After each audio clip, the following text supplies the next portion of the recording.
संगे तुकोबारा रस्त्यानं चालले आणि रस्त्यानं चालता चालता गंमत अशी झाली. तुकोबारा चाललेले असताना एक म्हातारी देहू गावामधली जीर्ण झालेली आणि 11 वाजायचा टाइम आणि म्हातारी बाजारला निघाली.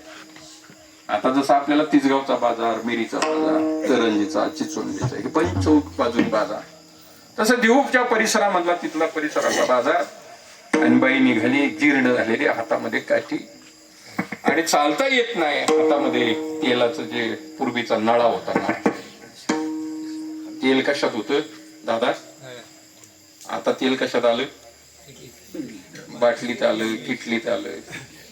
आता बाटल्या आल्या, बाटलीच लय प्रेम, सगळंच प्रेम तिच्यावर अर्पण करून टाकलं. दूध बाटलीत, तेलही बाटलीत आणि पाणी बाटलीत. बरं झालं तुम्ही, बरं झालं सगळ्या करायला आठवत नाही मला.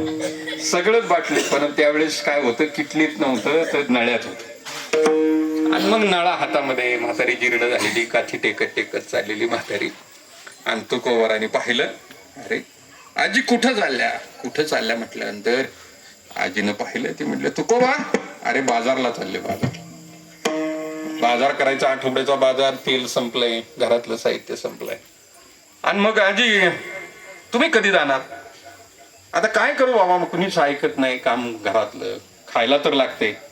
जरी झाला संन्याशी तरी माध्यान्हाशी तोंडबाशी, पोट तर काय झोप येऊ देत नाही, खायला तर लागते. आणि म्हणून चालले.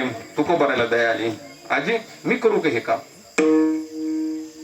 मी करू का म्हटल्यानंतर मग मी काही मदत करू का? मदत करू का म्हटल्यानंतर ते म्हटले, मग काय मदत करतो तुकोबा? म्हटलं काय नाही.